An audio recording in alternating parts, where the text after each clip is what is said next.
भारतीय सभ्यता की श्रेष्ठता को संपूर्णता के रूप में प्रस्तुत करने वाले महात्मा गांधी के विचारों ने दुनिया भर के लोगों को न सिर्फ प्रेरित किया बल्कि करुणा और शांति के दृष्टिकोण से भारत व दुनिया को बदलने में भी महत्वपूर्ण भूमिका निभाई।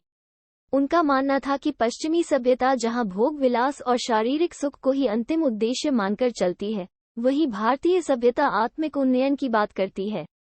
गांधी कहते थे कि सुख की आकांक्षा का विस्तार अनंत है तथा इसके मूल में विनाश है। अतः मानवता के सहज विकास के लिए आवश्यक है कि मनुष्य इस छलावे वाली प्रगति से उबर कर स्वाभाविक विकास को अपनाए। लेकिन वर्तमान समय में झूठ फरेब छलावा बढ़ता ही जा रहा है। लगभग हर व्यक्ति अपने चेहरे पर मुखौटा लगाए हुए है।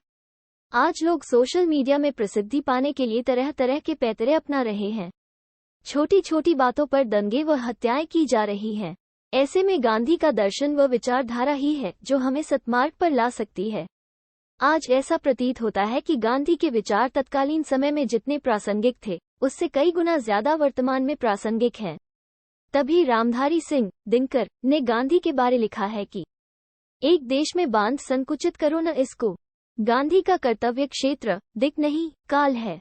गांधी है कल्पना जगत के अगले युग की। गांधी मानवता का अगला उद्विकास है। गांधी जी ने अपने पूरे जीवन काल में सिद्धांतों और प्रथाओं को विकसित करने पर जोर दिया और हाशिए पर स्थित समूहों व पीड़ित समुदायों के लिए आवाज उठाई। गांधी सर्वधर्म समभाव की भावना से प्रेरित थे, जो कि आधुनिक युग में वैश्विक सद्भावना का वातावरण बनाए रखने और वसुधैव कुटुंबकम के विचार को साकार करने के लिए बेहद जरूरी है। वो साधन व साध्य दोनों की शुद्धता पर बल देते थे। उनके अनुसार साधन व साध्य के मध्य बीज और पेड़ जैसा संबंध है और बीज के दूषित होने की दशा में स्वस्थ पेड़ की उम्मीद करना अकल्पनीय है।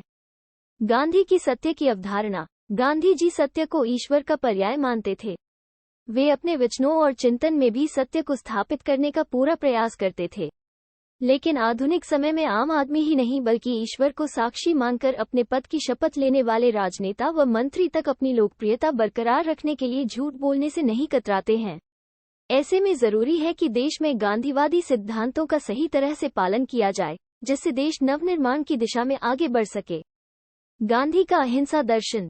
गांधी के अनुसार मन, वचन और शरीर से किसी को भी दुख न पहुंचाना ही अहिंसा है। उनका मत था कि हिंसा की बजाय अहिंसा के जरिए अपनी मांगों को आसानी से मनवाया जा सकता है। उन्होंने अहिंसा को अपने हथियार के रूप में इस्तेमाल करके आजादी के महत्वपूर्ण आंदोलनों को सफल बनाया। वो समझते थे कि निहत्थे का हथियार बंदूक नहीं है, बंदूक तो सत्ता का हथियार है।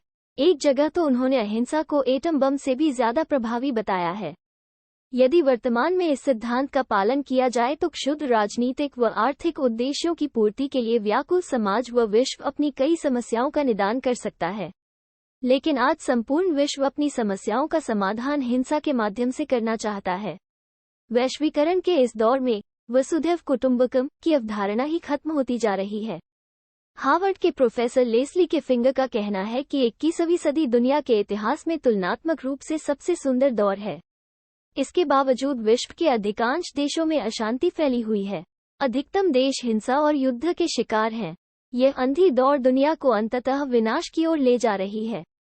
एक रिपोर्ट से पता चला है कि 20वीं सदी में सिर्फ 26% हिंसक आंदोलन सफल और 64% असफल रहे, जबकि इस दौरान 54% अहिंसक अभियान सफल रहे। यानी हिंसक आंदोलनों की तुलना में अहिंसक आंदोलन बदलाव लाने में ज्यादा सफल रहे। आज जरूरत है कि दुनिया इस व्यवहारिकता को पहचाने। इस संदर्भ में कवि माखनलाल चतुर्वेदी लिखते हैं, किंतु क्या कहता है आकाश, हृदय हो सो सुनिए गुंजार, पलट जाए चाहे संसार, न लूंगा इन हाथों तलवार। गांधी जी और स्वच्छता। गांधी जी स्वच्छता को स्वतंत्रता से भी अधिक महत्वपूर्ण मानते थे। इन दिनों हमारे देश में भी स्वच्छता अभियान जोरों पर है, लेकिन गांधी के अभियान और इसमें भाव का फर्क है। आज चाहे स्वच्छ गंगा मिशन हो या हर घर शौचालय योजना, इसलिए पूरी तरह से सफल नहीं हो पाया है, क्योंकि हमारी सरकारों द्वारा किसी भी योजना को सफल बनाने के लिए सरकारी मशीनरियों पर अधिक ध्यान दिया जाता है। जबकि आज केवल सरकारी मशीनरियों के झोंके जाने की बजाय सामुदायिक भावना का विकास किए जाने व लोगों को जागरूक किए जाने की जरूरत है, जिससे प्रत्येक व्यक्ति व्यक्तिगत एवं सामुदायिक दोनों स्तरों पर देश को स्वच्छ बनाने में बढ़ चढ़कर अपना योगदान दे। 1926 में यंग इंडिया में प्रकाशित एक टिप्पणी में नदियों में बढ़ती गंदगी पर चर्चा करते हुए गांधी ने लिखा था, आधुनिक व्यस्त जीवन में तो हमारे लिए इन नदियों का मुख्य उपयोग यही है कि हम उनमें गंदी नालियां छोड़ते हैं और माल से भरी नौकाएं चलाते हैं। हम इन कार्यों से इन नदियों को मलिन से मलिनतर बनाते चले जा रहे हैं। पर्यावरणविद के रूप में गांधी, सालों पहले गांधी जी ने चेताया था, ऐसा समय आएगा जब अपनी जरूरतों को कई गुना बढ़ाने की अंधी दौड़ में लगे लोग अपने किए को देखेंगे और कहेंगे, ये हमने क्या किया।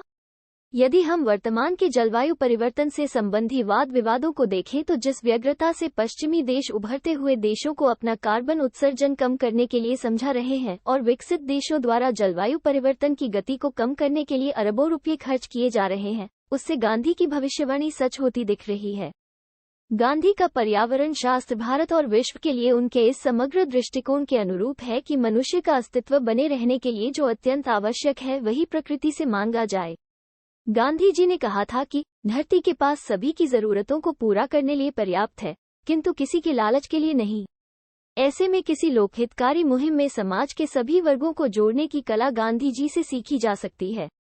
आज पर्यावरण की जंग में भी अहम है कि उसके साथ लोक का भाव जोड़ा जाए, और लोक व पर्यावरण को एक साथ जोड़ने का औजार गांधीवाद ही हो सकता है। गांधी का सर्वोदय सिद्धांत, सर्वोदय मात्र एक शब्द नहीं है बल्कि गांधी की एक विचारधारा है जिसमें सर्वभूत हिते रता यानी स्वार्थ से परे रहकर दूसरों की भलाई में जुटे रहने की भारतीय कल्पना, सुकरात की सत्य साधना और रस्किन की अंत्योदय की अवधारणा सब कुछ शामिल है। 21वीं सदी में सर्वोदय एक समर्थ व समग्र जीवन का पेयार्य बन चुका है। आज के दौर में पूरी दुनिया शोषण रहित, जाति रहित, हिंसा रहित समाज की खोज में जुटी है, जो कि गांधी के सर्वोदय की संकल्पना से ही साकार हो सकता है। गांधी के स्वराज की अवधारणा, गांधी के ग्राम स्वराज का अर्थ आत्मनिर्भर व स्वायत्त ग्राम पंचायतों की स्थापना के जरिए ग्रामीण समाज के अंतिम छोर पर बैठे व्यक्ति तक शासन की पहुंच सुनिश्चित करना था।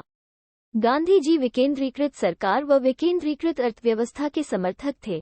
वे लघु, सूक्ष्म व कुटीर उद्योगों की स्थापना पर बल देते थे। उनका मत था कि भारी उद्योगों की स्थापना करने से पर्यावरण तो प्रदूषित होता ही है, साथ ही श्रमिक वर्ग का शोषण भी बढ़ता जाता है। कोरोना महामारी के दौर में जब पूरे विश्व को एक बार फिर से आर्थिक मंदी का खतरा दिखाई दे रहा था, ऐसे में ये कुटीर उद्योग ही गरीब श्रमिकों के लिए आशा की किरण बनकर उभरे थे। गांधी का ट्रस्टीशिप सिद्धांत, ये सिद्धांत सामाजिक साधनों को एक न्यास के रूप में रखता है और इस न्यास का ट्रस्टी मनुष्य को बताता है। गांधी का मानना था कि भौतिक संपत्ति समाज का न्यास है, इसलिए व्यक्ति को केवल उतना ही लेना चाहिए जितना उसके सुविधाजनक जीवन यापन के लिए आवश्यक है।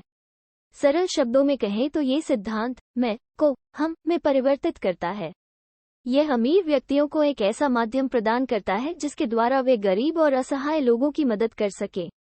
ये सिद्धांत गांधी के आध्यात्मिक विकास को दर्शाता है, जो कि भगवद गीता के अध्ययन से उनमें विकसित हुआ था।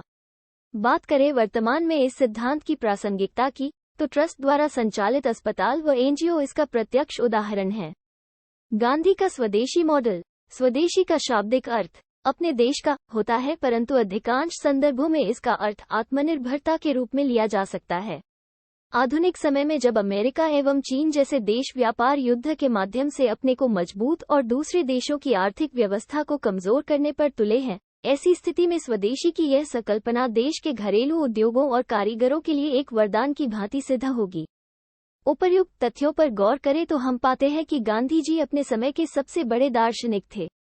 उनके विचार 1900 के प्रारंभिक दौर में ही नहीं बल्कि 21वीं सदी में भी बेहद प्रभावी हैं। इसका सबसे बड़ा कारण ये है कि उन्होंने जमीनी स्तर पर अपने विचारों का परीक्षण किया और जीवन में सफलता प्राप्त की, जो न केवल खुद के लिए अपितु पूरे विश्व के लिए थी। आज दुनिया गांधी द्वारा दिखाए गए मार्ग को सबसे स्थायी रूप में देखती है। गांधी का शरीर मर सकता है, लेकिन गांधी के विचारों को नहीं मारा जा सकता। दुष्यंत कुमार के शब्दों में कहें तो, मैंने तुम्हारे सुनसान का गला घोंटा है, पर मैं गाऊंगा, चाहे इस प्रार्थना सभा में तुम सब मुझ पर गोलियां चलाओ। मैं मर जाऊंगा, लेकिन मैं कल फिर जन्म लूंगा, कल फिर आऊंगा।